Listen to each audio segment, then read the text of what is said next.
Good evening. Many observers are currently misjudging the true significance of events unfolding on Russia's western flank.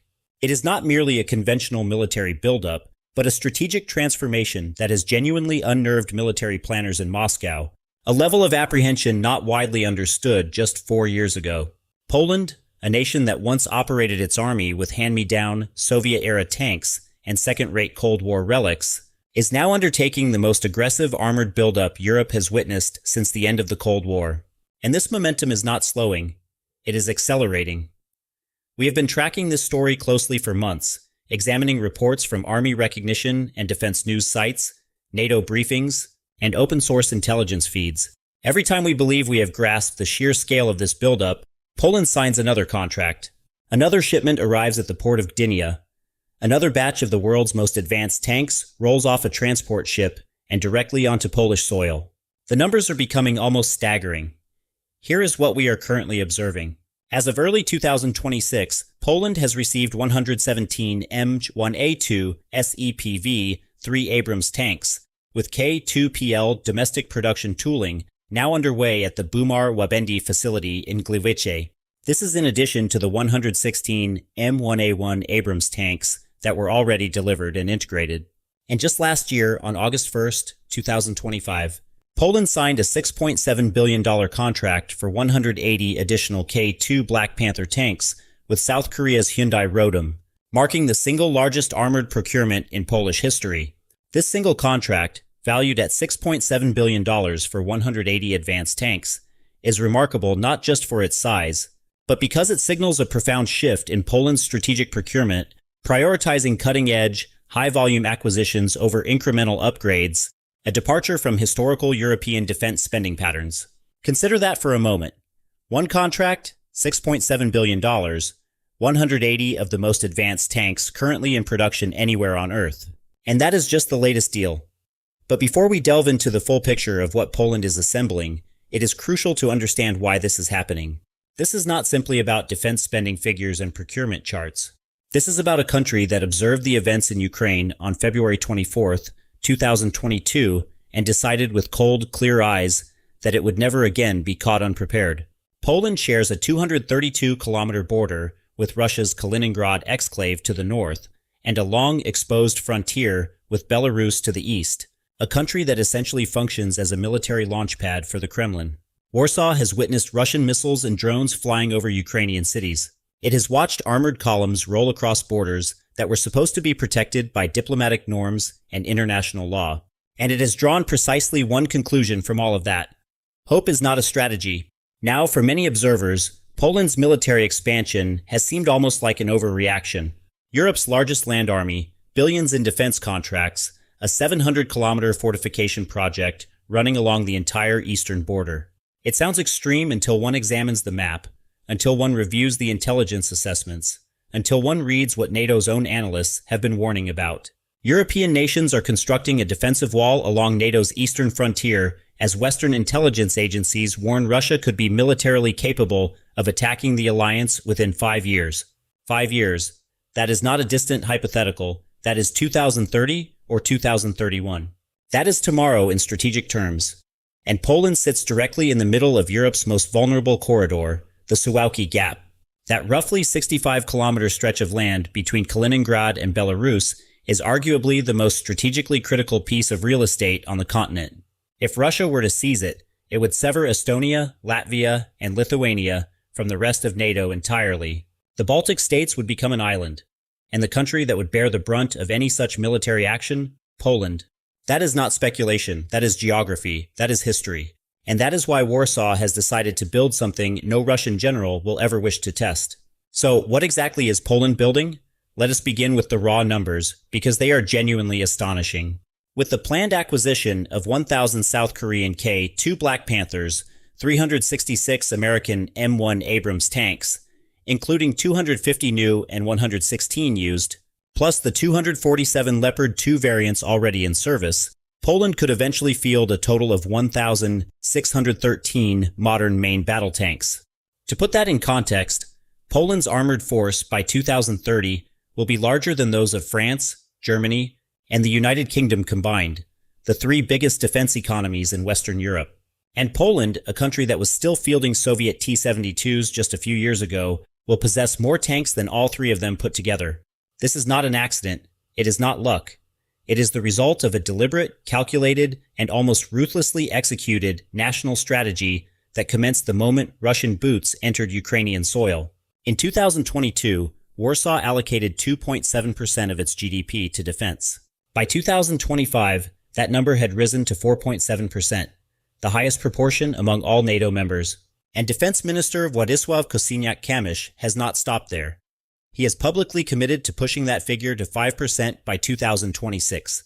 Poland's commitment of 4.7% of GDP to defense by 2025 is unprecedented among contemporary NATO allies, significantly exceeding the alliance's 2% benchmark. This aggressive investment demonstrates a unique national resolve driven by immediate geopolitical realities that contrast sharply with the more gradual defense spending increases seen in other European capitals. To give you a sense of what that means in practice, NATO's standard benchmark has long been 2% of GDP. Poland is spending more than double that. It is outspending every single one of its European allies on a relative basis, and it is doing it with a clarity of purpose that some of those allies are still scrambling to match. Now, here is the news that broke just days ago, and it is significant. On April 29, 2026, Polish state defense firm Bumar-Łabędy signed an agreement with South Korea's Hyundai Rotem outlining the terms of production in Poland for dozens of South Korean K2 tanks. This marks the first time in almost 2 decades that Poland will manufacture tanks domestically. Let that sink in. Poland is not just purchasing these tanks anymore. It is building them. Under the plan, Bumar-Łabędy will assemble 61 Polish-configured K2 PL tanks and 72 support vehicles, with the first K2 PL tank scheduled to roll off the Gliwice production line in 2028. This will be the first domestically produced tank since the last PT-91 Torty was completed in 2009. The resumption of domestic tank production in Poland after nearly 2 decades is a pivotal moment, transforming the nation from a mere consumer to a strategic producer of advanced military hardware. This move significantly enhances Poland's long-term defense autonomy and industrial resilience, a capability largely absent in many other European NATO states.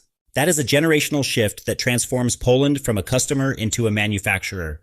And once that production line is running at full capacity, the supply of these machines to Polish forces becomes something that no trade disruption, no political shift, and no foreign policy complication can easily interrupt. Now let us discuss the second platform in Poland's Iron Trident, the American M1A2 SEPV3 Abrams. This is the most advanced variant of the Abrams ever produced, and the U.S. Army itself has called it the most reliable Abrams ever built. These tanks feature significant enhancements in firepower, protection, and situational awareness, including improved armor protection to counter both kinetic and chemical threats, an upgraded electrical power generation system, a new ammunition data link to support airburst munitions, and next-generation communications and battlefield management systems. In January 2025, the first 28 of these tanks arrived at the port of Gdynia. By May 2025, another 19 had arrived. These deliveries are part of a broader $4.75 billion foreign military sales agreement signed in April 2022, under which Poland will receive a total of 250 M1A2 SEPV3 Abrams tanks. And before those brand new SEPV3S started arriving, Poland had already absorbed 116 refurbished M1A1 Abrams tanks. All 116 were delivered and completed by mid-2024. So currently, the 18th Mechanized Division is operating Abrams tanks in both the M1A1 and SEPV3 configurations, building institutional knowledge and crew proficiency at a pace that most European armies simply cannot match. The strategic calculus behind choosing the Abrams is worth understanding. Yes, it is one of the finest tanks ever made, but Poland's decision to buy American was not purely about capability. It was also about alliance depth. Every M1A2 SEPV3 Poland fields is a tank that plugs directly into American logistics networks, American maintenance doctrines, and American tactical communication frameworks. The integration of these American tanks into the Polish army reflects the close ties between Warsaw and Washington, as well as Poland's determination to possess military equipment capable of competing with the best armies on the planet. And in a world where questions about the depth of American commitment to NATO have occasionally been asked aloud, Having 366 American-built tanks on Polish soil, tanks that require ongoing American support, spare parts, and training, is itself a form of strategic insurance. Then there is the third leg of this armored triad, the Leopard 2. Poland already operates 105 Leopard 2A5 tanks and 57 Leopard 2PL tanks. The latter are upgraded variants featuring enhanced protection and electronics. The Leopard 2 requires no lengthy introduction. It has been called the finest tank in the world by numerous independent analysts for years, and for good reason. Its 1,500 horsepower engine, its 120mm smoothbore cannon, its advanced thermal imaging and fire control systems, these are benchmarks that most armies on Earth can only dream of matching. Germany's entire tank fleet consists exclusively of Leopard 2s, and Berlin considers that a point of pride. Poland operates them as one component of a three-platform force, which tells you everything you need to know about the level of ambition in Warsaw. Currently, what strikes us most, however, is not any single one of these tanks. It is what they represent together. 3 platforms, 3 different manufacturers, 3 different countries: South Korea, the United States, and Germany. Poland has placed very large orders for Korean K-9 mobile howitzers and Chunmoo rocket artillery, as well as American M1A1 and M1A2 Abrams tanks and HIMARS rocket artillery systems, fueling projections that it will soon deploy the second most potent ground force in NATO after the United States. The second most potent ground force in the entire NATO alliance, behind only the Americans, and Russia, which has spent decades projecting an image of overwhelming armored superiority, an image built on sheer numbers of aging T-72s, T-80s, and T-90s, is now watching a neighbor assemble a force that does not just match it in volume, but absolutely surpasses it in quality. The T-72s Russia has been pulling out of Cold War storage facilities to replace losses in Ukraine. Some of those vehicles date back to the 1970s. They do not have active protection systems. They do not have digital battlefield management. They cannot fire programmable airburst rounds. They cannot share targeting data with drones in real time. They are museum pieces dressed up as weapons of war. The contrast with what Poland is fielding could not be more stark. What is coming next, though, is what truly completes the picture. Because tanks alone, even the best tanks in the world, do not win modern wars. A layered, integrated defense system is required around them. And what Poland has built around this armored core is something we have genuinely never seen any European nation attempt at this scale or speed. We will delve into that now. Here is something that does not receive enough attention in most coverage of Poland's military buildup. Everyone focuses on the tanks, and rightfully so, because those numbers are extraordinary. But if you only look at the tanks, you are only seeing half the picture, perhaps less than half. Because what Poland has constructed around those tanks, the layered defense architecture, the fortification network, the drone systems, the intelligence infrastructure, that is what transforms a powerful army into something genuinely formidable. That is what turns a collection of expensive hardware into a strategic deterrent that keeps a calculating adversary like Vladimir Putin awake at night. Consider this from Putin's perspective for a moment. And we understand that is an uncomfortable exercise, but bear with us. If you are sitting in the Kremlin right now, you have watched Russia absorb catastrophic losses in Ukraine. Tens of thousands of troops killed, thousands of tanks destroyed or captured, an economy bleeding under the weight of Western sanctions. Your military reputation, which you spent years carefully building, has been shredded on the fields of Zaporizhzhia and Kharkiv. And now you look west, and what do you see on Poland's eastern border? A 700-kilometer wall of sensors, fortifications, anti-tank obstacles, and drone defense networks, backed by a growing army of the most advanced tanks on Earth. What do you do with that? The honest answer is you think very carefully before you do anything at all. Let us walk you through what Poland has actually built, because the details matter here. Poland has launched Eastern Shield, a major defense infrastructure program to fortify almost 700 kilometers of Poland's borders with Russia's Kaliningrad district and Belarus. The project is expected to be completed by 2028. That is the official NATO description, but the full scope of what is happening on the ground goes well beyond a simple border fence or a line of concrete barriers. Poland's Eastern Shield program is continuously building an array of anti-tank ditches, concrete barriers, reinforced bunkers, surveillance systems, counter-drone technology, and ammunition depots along the Polish border. Anti-tank ditches, reinforced bunkers, surveillance systems, ammunition depots.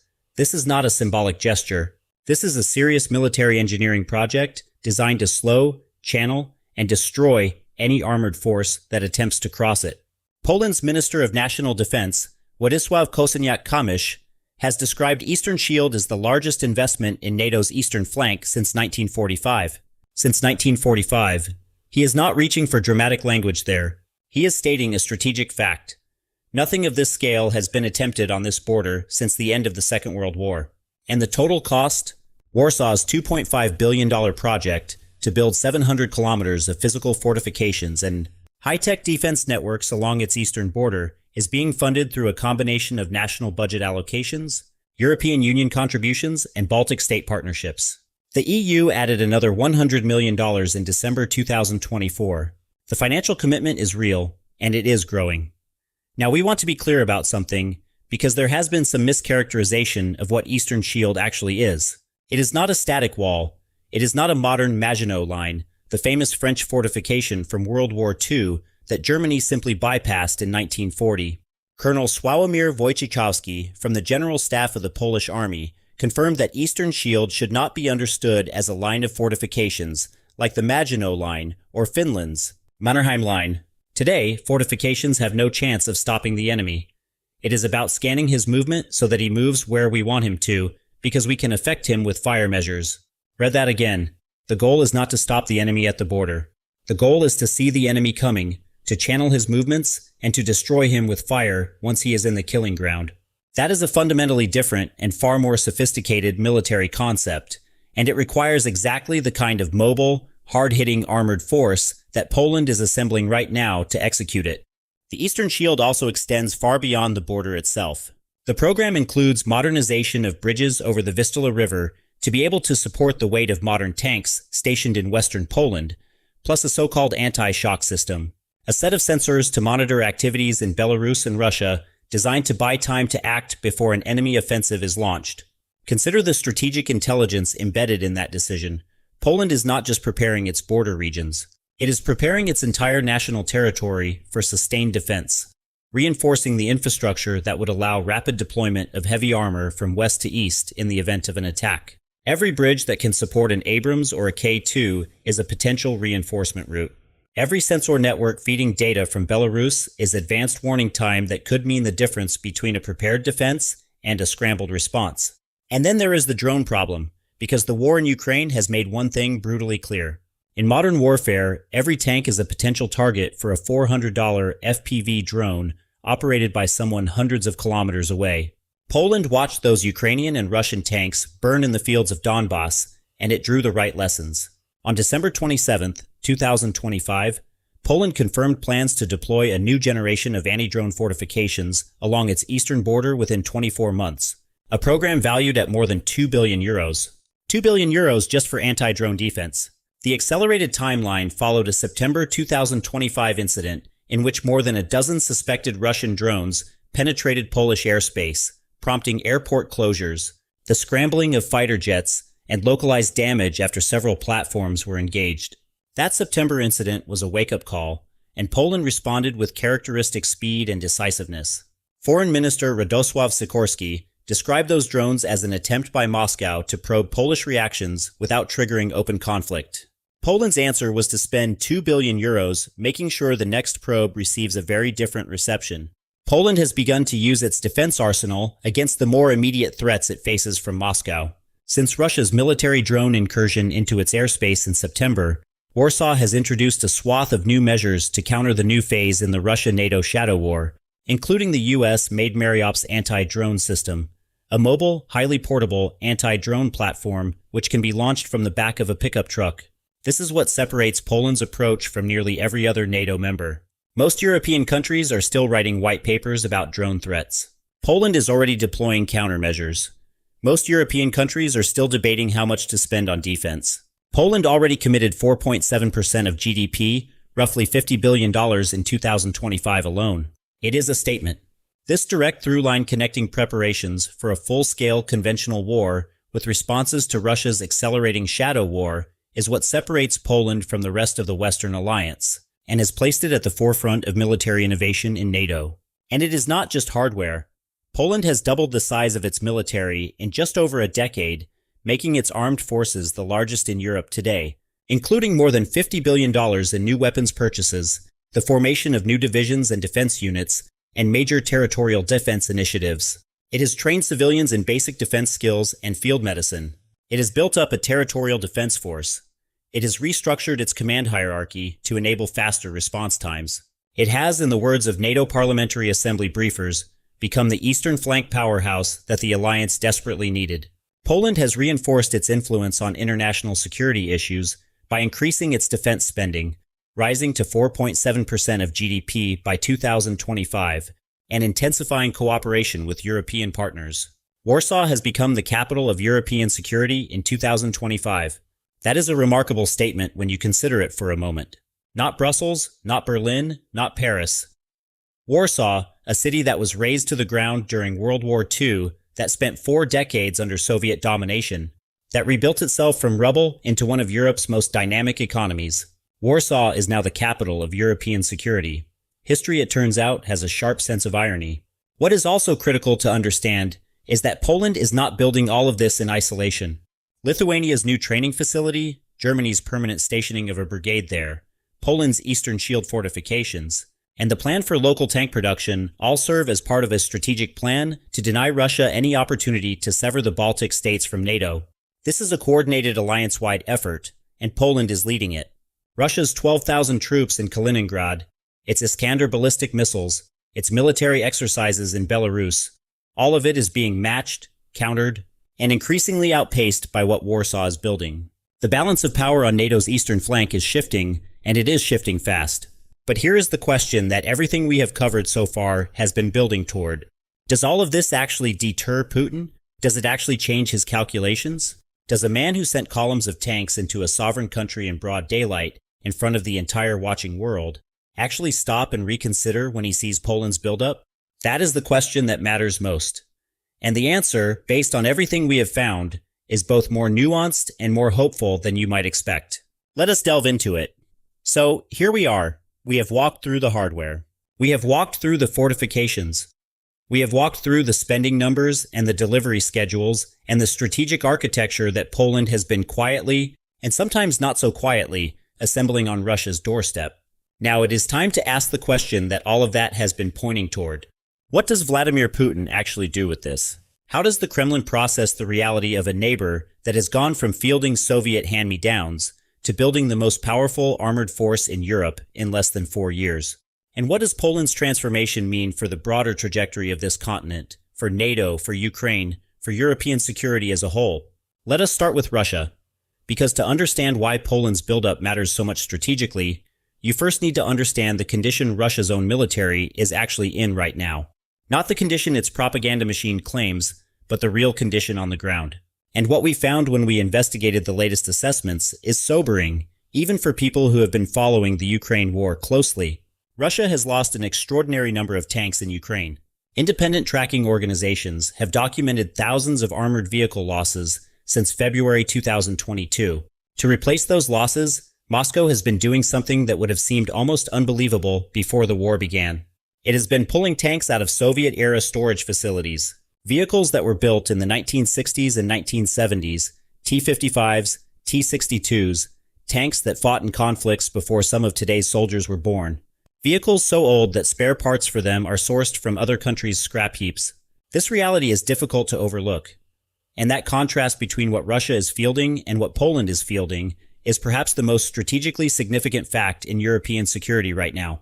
On one side of the border, you have a military grinding through a brutal war of attrition, consuming its most modern equipment and increasingly falling back on Cold War relics to fill the gaps. On the other side, you have a country receiving fresh deliveries of K2 Black Panthers, tanks with active protection systems, digital battlefield networks, and autoloaders that fire 10 rounds per minute, while simultaneously building domestic production lines to manufacture more of them.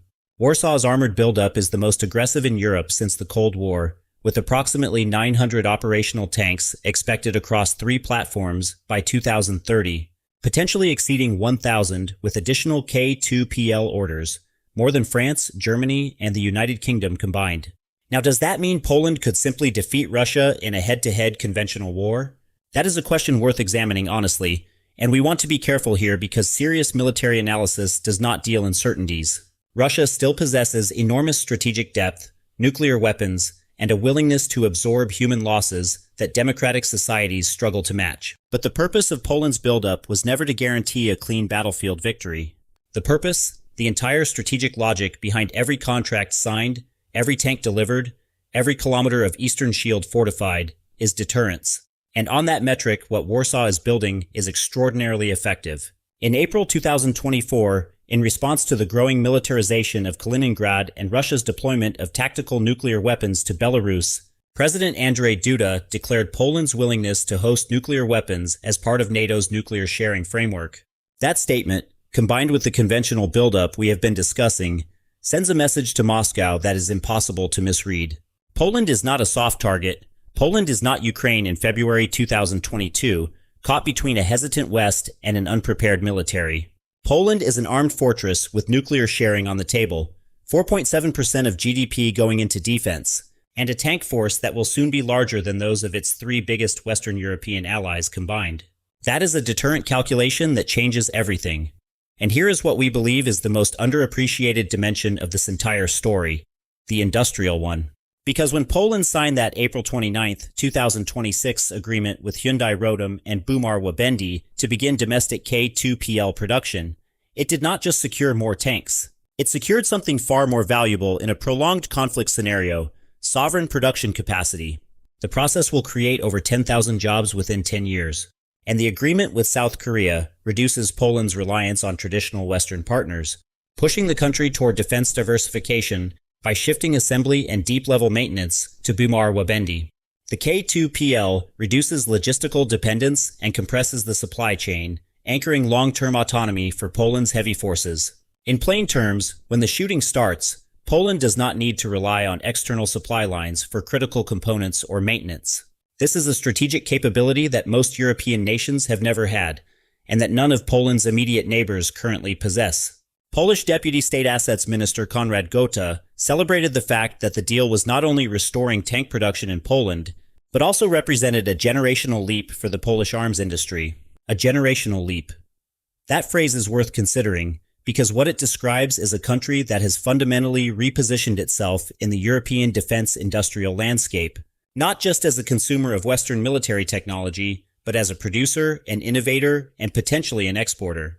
Poland is positioning itself as a central logistical and manufacturing center for K2 tanks within Europe, aiming to manufacture, maintain, and potentially export future K2 variants to NATO allies. Poland building K2S for its Baltic neighbors. Poland supplying armor to NATO's eastern flank states. That is not a distant fantasy. That is the logical endpoint of the industrial pathway Warsaw has now formally entered. Let us zoom out even further, because the implications of Poland's buildup extend well beyond its own borders. What Warsaw is doing is reshaping the entire strategic calculus of NATO's eastern flank, and it is doing it at exactly the moment when that reshaping is most urgently needed.